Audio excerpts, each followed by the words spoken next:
Assalamualaikum warahmatullahi wabarakatuh. Alhamdulillah, Allahumma sholli ala sayyidina Muhammad. Salam, berjumpa kembali dengan channel Pojok Gunung Kendeng.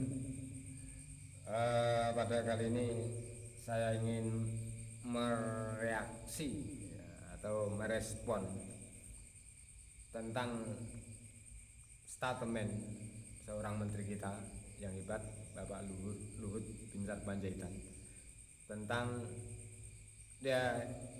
tentang jabatan presiden itu untuk saat ini mustahil bagi orang luar Jawa. Tapi saya setuju itu, tapi harus ada lebih spesifik lagi. Tidak sembarangan orang Jawa sebenarnya. Tidak sembarangan orang Jawa bisa. Memang orang Jawa, tapi tidak sembarangan dari orang Jawa, melainkan harus ada syarat-syarat khusus. Ini pernah saya sampaikan pemilu tahun 2014. Saya kalau tidak salah Google Plus itu dulu masih, fitur Google Plus masih dihidupkan, tapi tulisan-tulisan saya banyak di sana. Tulisan yang mencoba dalam kerangka perang antara timur dan barat, sering menulis hal-hal yang futuristik dan intimidatif kepada bangsa Amerika, bangsa barat dan sebagainya di Google Plus saya dulu. Itu saya menulis statement saya, jika tidak keturunan Mataram atau Mojopahit, jangan mencalonkan diri jadi presiden Indonesia. Percuma. Itu saya sampaikan. Kenapa bisa demikian? Itu bukan sekedar statement, tapi saya punya analisa lah. Analisa mungkin cocokologi atau apa, tapi betul-betul dari hasil membaca sejarah. Dulu pernah ada ketika saya masih kuliah, ada dosen menyatakan semua pemimpin di dunia ini masih keturunan nabi, keturunan garis besar para nabi. Dulu saya belum begitu memahami. Tapi ternyata ada betulnya juga. Nah, khusus ini di Indonesia, saya memiliki keyakinan seperti itu. Bahkan pemimpin Indonesia dari sejak zaman dulu sampai sekarang itu masih satu garis keturunan besar. Dan anehnya lagi, kalau kita ikuti sejarah modern ini ya, pertama kali ada keraton atau kerajaan itu di Kutai. Ini menarik.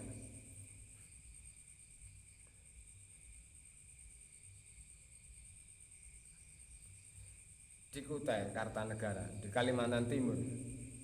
Terus setelah itu yang tertulis dalam sejarah ada kerajaan Tarumanegara di Jawa Barat atau Jawa bagian barat. Kemudian ke Pajajaran, Galuh Pasundan agak ke timur. Kemudian ke Mataram kuno, Mataram Hindu. Setelah itu ke Jawa Timur, ada Singosari, Kediri, kemudian Mojopahit gitu ya.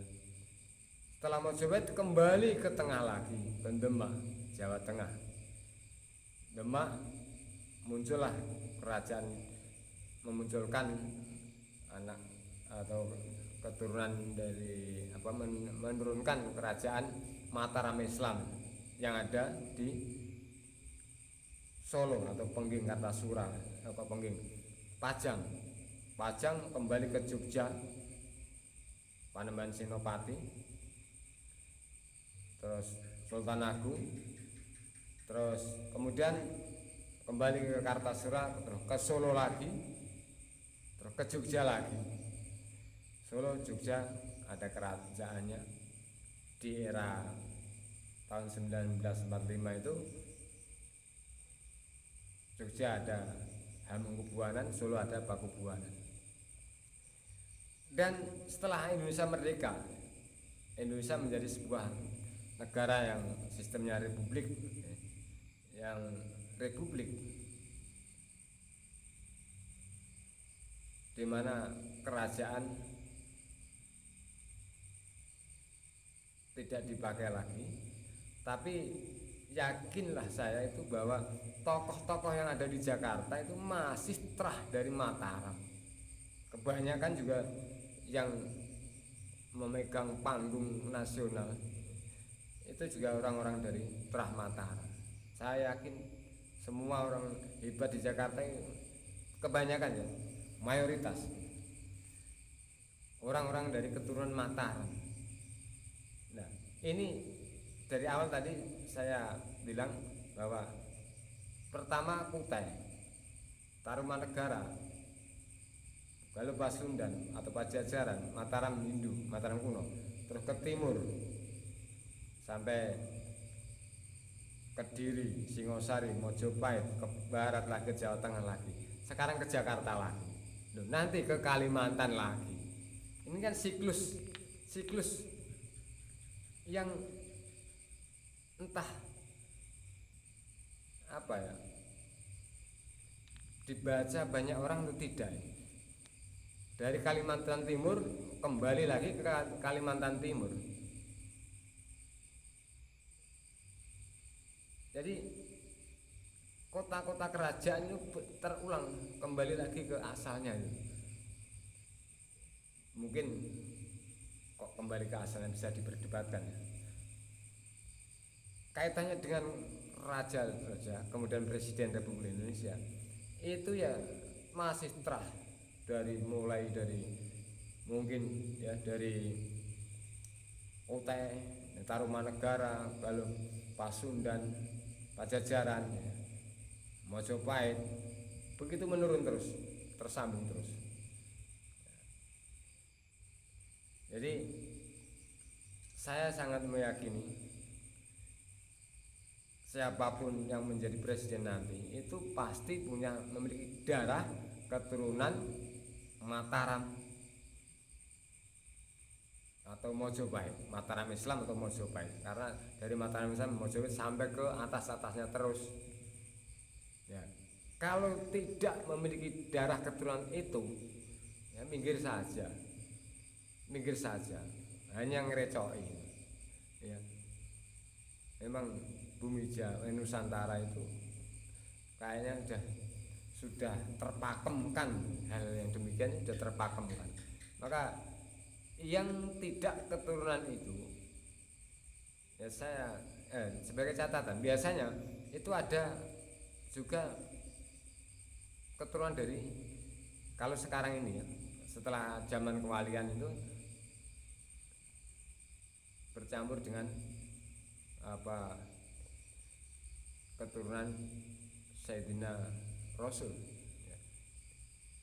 Biasanya orang-orang memimpin di Nusantara yang kuat itu ya masih ada keturunan Rasulullah dan campuran dengan raja-raja di Mataram, Mojopahit.